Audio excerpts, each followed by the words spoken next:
Hello everybody out there on YouTube. It is I, James, once again, and today it has finally been finished. Here it is, my restored Lionel 2026. I received this engine back when I was in high school, around, I'd say, my second year, from a teacher of mine.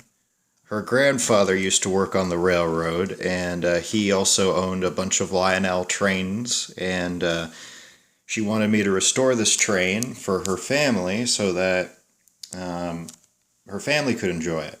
Well, lo and behold, pretty much nobody, with the exception of her, actually wanted it or ever used it, and eventually I asked if I could have it, and she said that she wanted to keep it, but she said that it would be far better in the hands of someone who enjoyed these trains rather than sitting up on a shelf for the majority of its life. So there's that. Anyway, it's been redone in the classic steam locomotive black that Lionel did. It's the shiny matte finish. It's not exactly a full gloss like the tender I redid. It's glossy, definitely. Like you could see the reflection in it. But the locomotive is flat. And also I re-oiled the running gear and everything on it. So if the running gear looks a little bit dirty, it has been cleaned and it's been oiled, and the oil usually does turn a bit black when you put it on there after a little while. I still have not painted the numbers on the cab side yet. Also, this engine is a 262 Prairie type. That's just for the white notation nerds out there.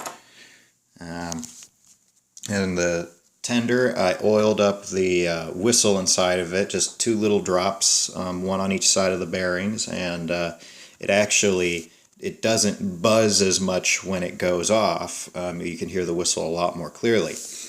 And finally, on the back, you can't really see it that well, but there's the club logo, the Midwest and Central Club logo.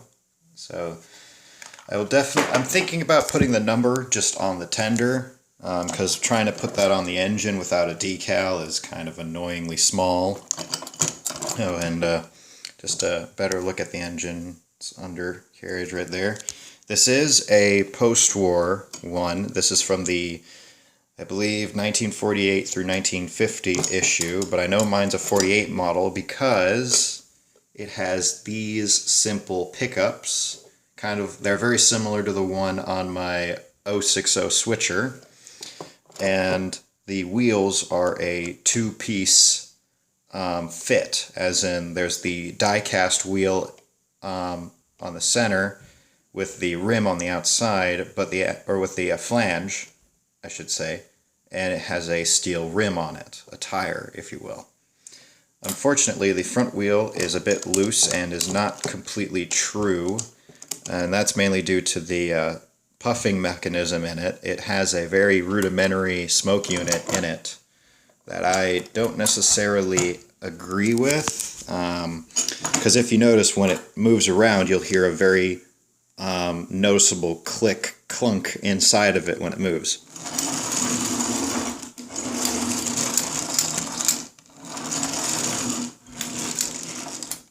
Essentially, there's a drawbar rod right here that feeds past here. You can't actually see it. It's in the running gear. It's that bar right there. You can almost see it. It's in the center. Definitely a bit tricky to see, but it is there, and it leads to a cap which leads to the burner unit, which is just underneath the stack. Also, this is a brass stack. Just wanted to point that out. And when the engine moves, that plunger pushes up and it pushes out the smoke. However, due to it being mounted to the front wheel, over time that axle has bent and the wheel itself is not true at the front, so this engine, when it runs, has a very distinct wobble to it, and a lot of Lionel 2026s suffer this problem. But there's a way you can fix it by just simply removing the push rod, but then it won't be able to puff out the smoke as you'd want it to. But still, I prefer to keep mine intact. Also, another thing that I must point out is how to oil this engine properly. Just really quickly going to show you guys. So really quickly, I just wanted to point this out, if I can get my camera to focus. There we go. As you can see right there, that black rod that's jutting out, that right there is the push rod mechanism for the steam or the smoke to puff out. It's right there, it's this thing right here. As you can see, it kind of moves a little bit when I poke it. But the places that you want to lubricate on this locomotive, the first one is this area right here. If my thing will focus. Doesn't really like to do it very much. As you can see, there's this little pin poking up between these two cylinders. This is the armature. You will always want to put a slight squirt of WD-40 right there. And yes, WD-40. Not that stupid Lionel engine oil or anything else. WD-40 is the best lubricant for these types of engines.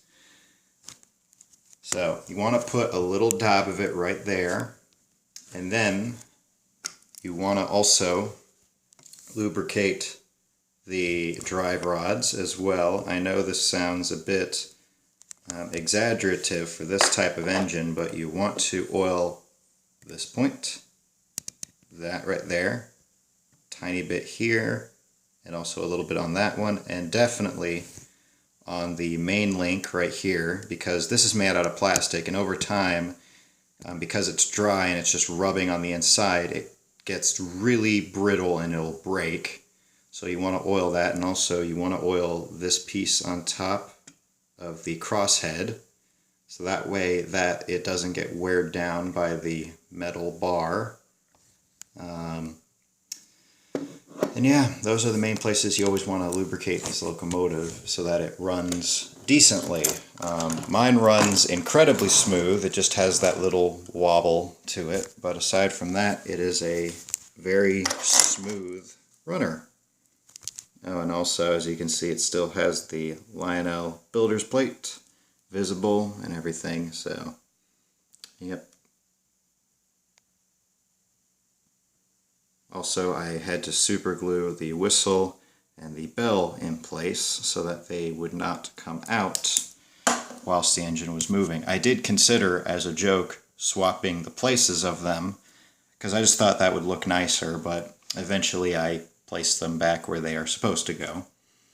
And yeah, I hope you guys enjoyed this video, and I will see you in the next.